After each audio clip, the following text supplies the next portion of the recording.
오늘의 특징주입니다. 먼저 J콘텐트리인데요. 멀티플렉스 영화관인 메가박스를 인수했다라는 소식이 전해졌습니다. 인수 가격은 약 2,600억 원에서 2,700억 원. 일단 인수 가격에 대한 부담보다는 성장 동력을 확보했다라는 판단입니다. 중장기적으로 J콘텐트리의 성장 동력을 확보했다라는 분석이 제기가 되면서 현재 주가는 상한가까지 치솟았습니다.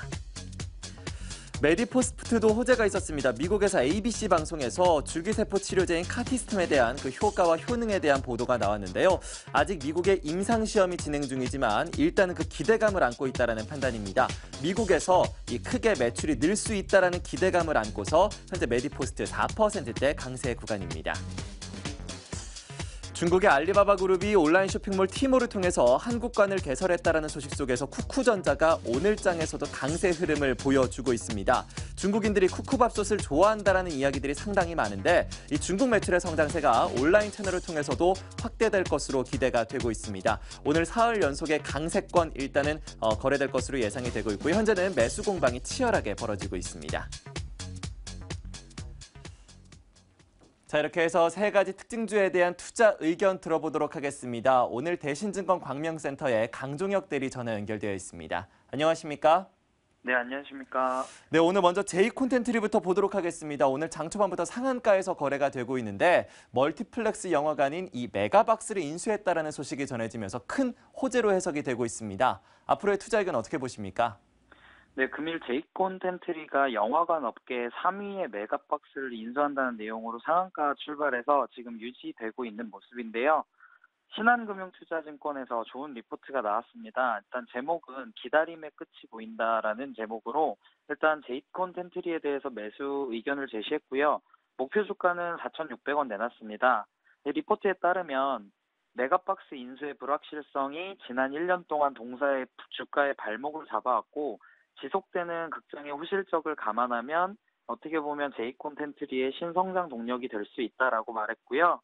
또 언론 자료에 따르면 이제 동사가 맥쿼리 펀드의 한국 멀티플렉스 투자가 가지고 있던 어떤 지분을 인수할 계획인데 인수가액을 2,600억으로 가정을 했습니다. 그래서 2,600억으로 인수가 정말 이루어지게 된다면 2015년에 J콘텐트리의 순이익은 최대 100%까지 증가할 수 있는 좋은 호재고요. 인수 가격이 예를 들면 2,900억 이하에서만 책정된다 그래도 자금 조달이나 경로와 상관없이 주주에게 모두 긍정적이다라는 시장의 평가인데 2,600억에 인수하게 되면 당연히 좋은 결과가 예상이 되고요. 메가박스 같은 경우 점유율을 봤을 때 시너스를 포함해서 계산해 보면 메가박스 가치만으로도 일단 시가총액이 5,500억 정도는 되지 않나 이렇게 보고 있는 상황인데 일단 J콘텐트리는 원래 종편 관련주 때문에 3년 전에 급등을 했었고요. 회사의 수익성을 기대할 만한 사업 모델이 없어서 계속해서 하락하는 모습 보였었습니다.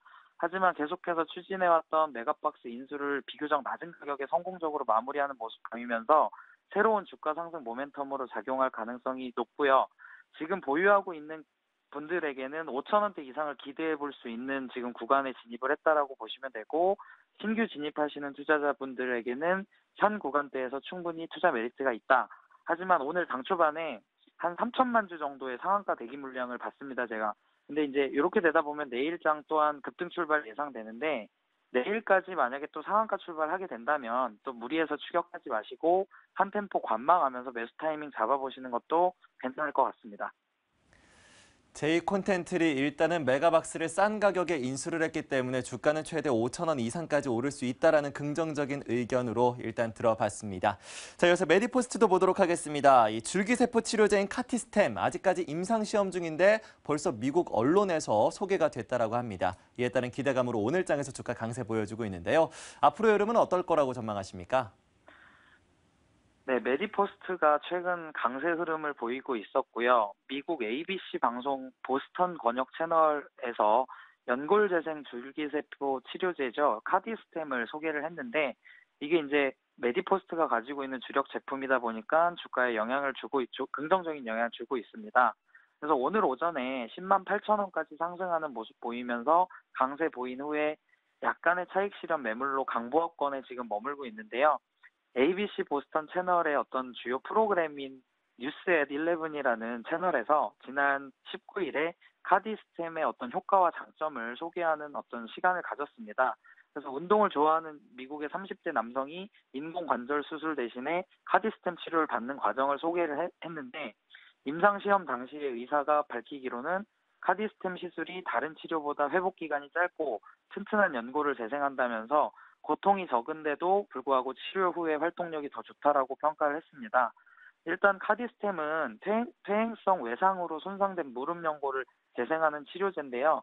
메디포스트가 2012년도에 개발을 했고 국내에서 2천여 명의 환자에게 투여를 했고 또 미국에서는 FDA의 승인을 받아서 지금 일상 이상 임상 실험을 진행 중에 있습니다. 이제 메디포스트의 주력 제품으로 보시면 되는데 최근에 바이오 제약주들이 잇따른 선전을 보이면서 이렇다 할 실적을 기록하지 못한 관련주들도 덩달아 급등하는 모습을 보여드려서 이제 투자자들에게는 분명히 혼란이 있는 상황입니다.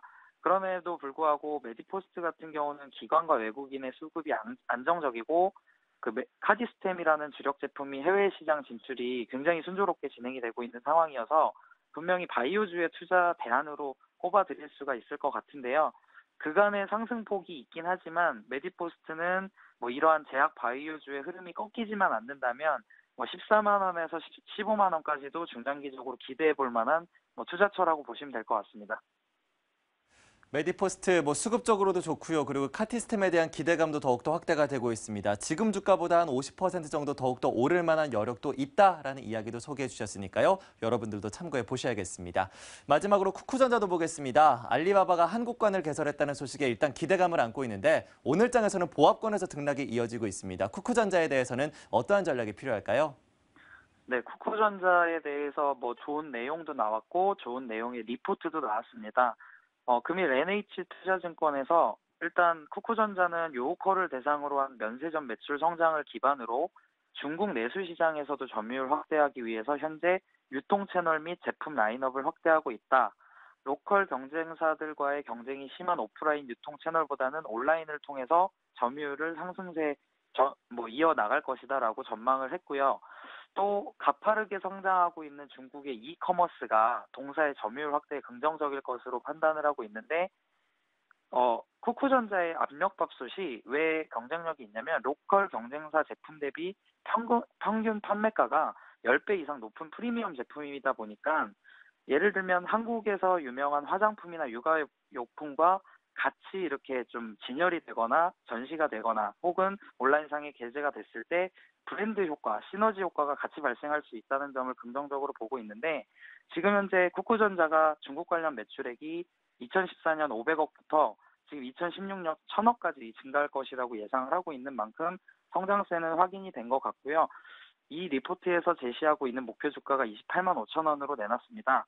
현재 중국 관련주 중에서 특히 중국 관광객들의 수요가 몰리는 제품으로 화장품과 밥솥이 주를 이루고 있는데 화장품 관련주가 상승한 거에 비해서 밥솥 관련주는 그간 상승세를 따라가지 못하는 모습이었습니다.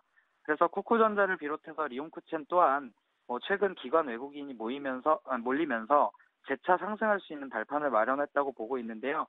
지금까지 밥솥 관련주가 중국인들이 한국에 방문해서 직접 구매한 거에 의한 수요에 따른 어떤 상승이었다면 지금부터는 중국의 직접 판매를 통하는 판로 확보를 통한 상승 동력이라고 보시면 될 것 같습니다. 그래서 현재 쿠쿠전자를 현 구간대에서 매력적인 가격대라고 저는 보고 있고 중장기적으로 저도 아까 레포트에서 제시한 28만 5천 원 정도 보고 있는 상황입니다. 네, 쿠쿠전자 중장기적으로 여전히 모멘텀이 있다라고 보셨습니다. 목표가 28만 원까지 일단 제시를 해주셨고요. 지금 주가 당연히 좀 흔들리고 있지만 장기적으로 봤을 때는 추세적으로 상승할 만한 가능성이 확실히 담보되어 있다라는 긍정적인 의견을 해주셨습니다. 이렇게 해서 오늘 특징주에 대한 의견 들어봤습니다. 대신증권 광면센터의 강종혁 대리와 함께했습니다. 오늘 말씀 고맙습니다. 감사합니다. 네, 이렇게 해서 오늘 특징주에 대한 투자 의견까지 모두 다 들어봤습니다. 투데이 특징주였습니다.